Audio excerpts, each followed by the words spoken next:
Hello, my fellow bean people. I'd like to thank you for joining me here today on this, our trash day. Ooh, actually, one sec, I forgot something.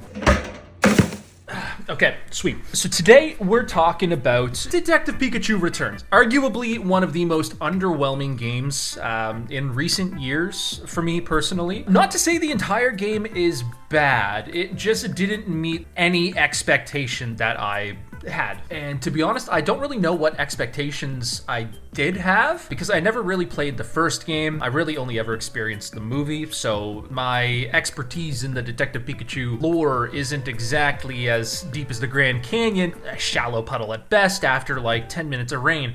But I digress. Even though my expectations were really non-existent, I still didn't expect what we got, and that's just a pile of rushed garbage. I feel like this game had so much potential for being the successor to arguably quite a successful Nintendo 3DS game, but I feel it really didn't hit any bar, no matter how low you set it. Now, I'm not saying the entire game is garbage. It does have some good moments, but there are more bad moments or underwhelming moments than there are even alright moments or moments where you feel invested in the game that you're playing, more so than trying to figure out where the remote is so you can turn the TV off. When it comes to the game's visuals and graphics, it's kind of a weird one for me personally because on one hand, the game does certain characters and Pokemon models very well, and then on the other hand, almost feels like they just had a paintbrush in Microsoft Paint and just closed their eyes and started left clicking. The majority, if not every single environment or small area that you're supposed to explore feels really empty and void of life. A lot like me, and lacks any sense of personality or character, if you know what I mean, in any way, shape, or form. Environments, for the most part, feel very industrial and just generic, very plain, very this is a tech demo and we needed something so it didn't look like you were walking in a void. Offering very, very little to no incentive to explore whatsoever. Honestly, any exploration that you do, it feels really unrewarding.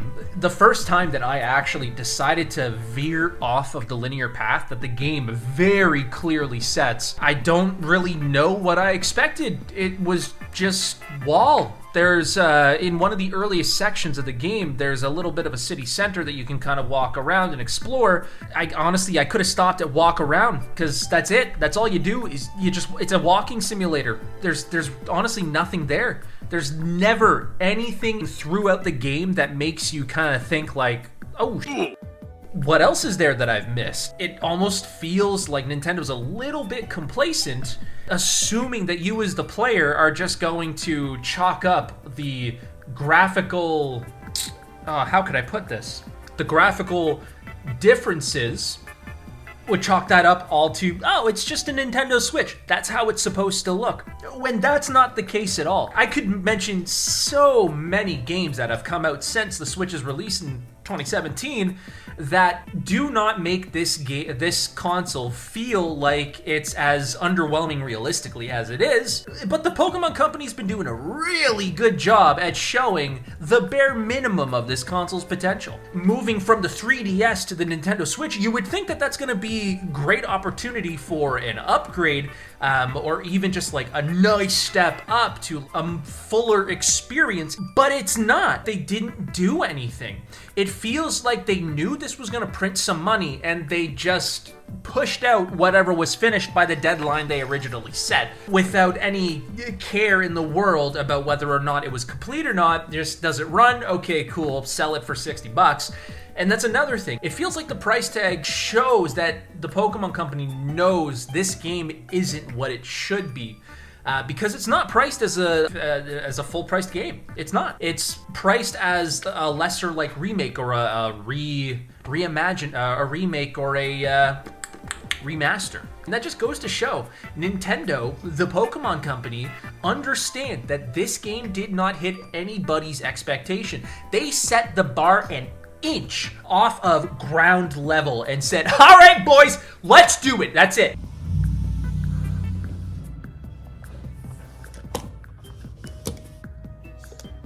perfect. It's unfortunate because, again, they do some things right. Pikachu's model looks phenomenal. It's honestly actually kind of fun to sprint around in circles for a little bit and just watch Pikachu huff and puff and try to catch up with you. And once he does, if you've run for a long enough duration, he'll actually start like panting a little bit, like he's out of breath, catch his breath, he's back to normal. They put some TLC into things like that, but it's unfortunate because it very much feels like Nintendo is playing favorites. And if it ain't Pikachu, it's not worth your time. I will admit, it isn't just Pikachu. There are a couple of other times where the models do look really, really good, but sometimes with the people in the game, they kind of teeter in and out of Uncanny Valley, more so just because the people never express any emotion whatsoever. Save for the couple of times that the Pokemon actually do show in some cutscenes a little bit of emotion, especially conversations with Tim and Pikachu. They are well thought out, but again, it's not fully there. And it's unfortunate because even with just a little bit of tweaking, a little bit of polishing, graphically this game would have been good enough, or honestly pretty decent, but it genuinely just does feel and look very unfinished and unpolished. Next up, soundtrack and game audio. This one wasn't that big of a letdown. As a musician myself, I do tinkle on the drums a little bit every now and then. This was a category that I had a decently high expectation for, especially because jazz is one of my jazz style of music that I do like to enjoy kind of in the background when I'm doing just random house tasks or things like that. And especially where this is a detective game, I had pretty high expectations for the soundtrack, and it honestly didn't miss that often or at all. I would honestly walk away from my Switch, completely forget that I had it on, and just assume that I left music on. It's jamming away while I started doing other things. That's both a good and bad thing because A, I really enjoyed the soundtrack, the music was phenomenal, but B, I really didn't want to play the game. I really did not want to play the game, but I digest. For the most part, the soundtrack does actually invest you a little bit in scenes where it really does kind of hit certain beats or notes that kind of drive whatever's happening in the plot pretty well home. Now again, I said it sometimes doesn't miss, but I caught you with the if at all, because it does at all. Quite frequently. And it's kind of upsetting because you'll be in the middle of these like super intense conversations and just be met with a moment of silence for no reason. You're in the middle of a conversation and it's dead quiet. Nobody says a word. There's not even like a to be like, hey bro, come on, get your thoughts out, spill the beans, bro. There's nothing there. And it's really unfortunate because there's a couple of times where it starts to pick up, but then you're just kind of met with a really awkward silence and it kills the scene entirely. And it sucks because graphics aside, if that little piece of the puzzle was there, I honestly could have passed a lot of my grievances with the graphics, because to me, you don't need a graphically insane game to be a good game. One of my favorite games to play, and specific platforms to play it on, is The Witcher 3 on the Nintendo Switch.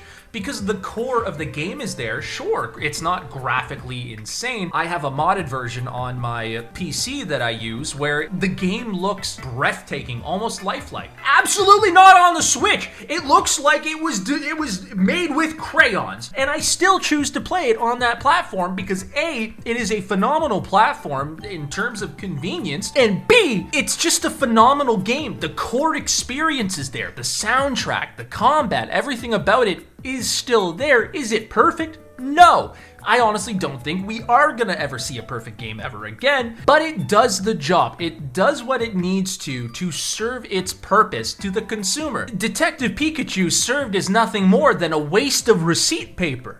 And it's unfortunate because the game overall paces pretty poorly, which leads me to my next category. story, gameplay, and overall experience. Now, I understand that Pokemon as a franchise is marketed and made for kids, but it honestly assumes you're fucking dumb. It holds your hand so hard the entire game. There's no room for error.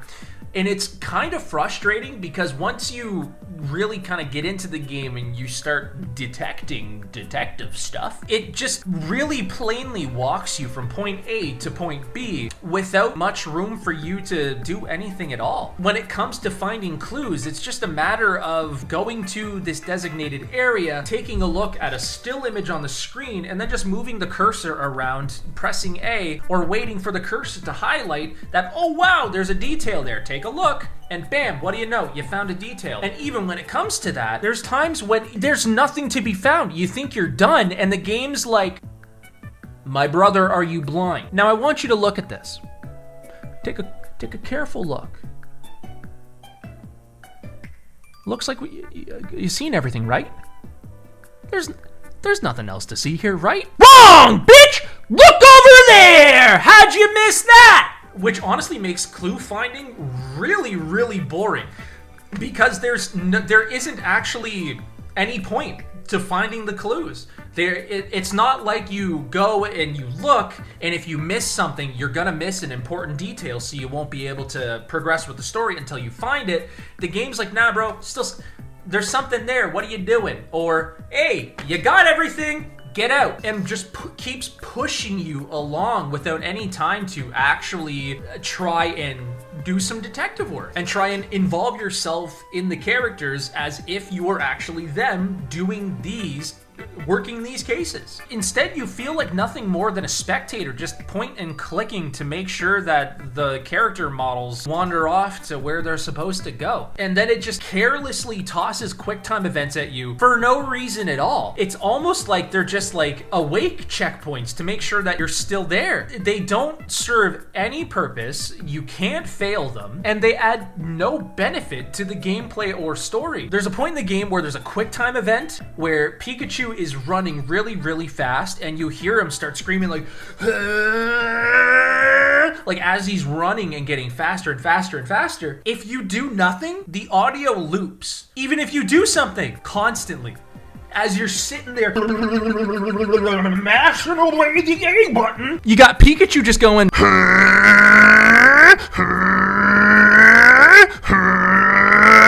and it's so annoying.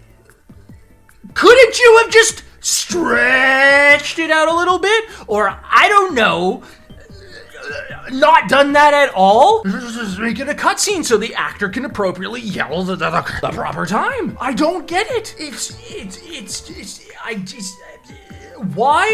Why spend your time making an underwhelming, unfinished product when you could not, and spend your time making a finished, polished product instead? Which honestly brings me to my conclusion. There's nothing here. The story doesn't pick up until way too late into the game. It took me about 20 hours to finish the story with some AFK time, as well as some time just kind of hoping that there was some reason to explore. And honestly, at that point, I wanted to finish the game because the story finally got interesting. There were a couple of twists that I genuinely didn't see coming because the game was so bad prior to those events happening. I didn't expect anything. I expected it to be, and they lived happily ever after. Yes and amen. And that was it. Just seal that book, put it on the shelf, never touch it again. But it did pick up, albeit way too late. And the gameplay just really isn't there. It's not really fun to play this game. It's unfinished, it's unpolished, it's a very unloved and undeserving game of anything higher than, like, I'd give this game maybe a 4.5 out of 10. I would list this at around 4,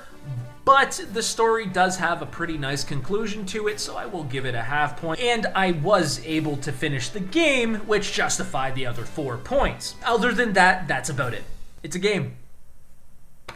What more can I say? Oh, I'm done.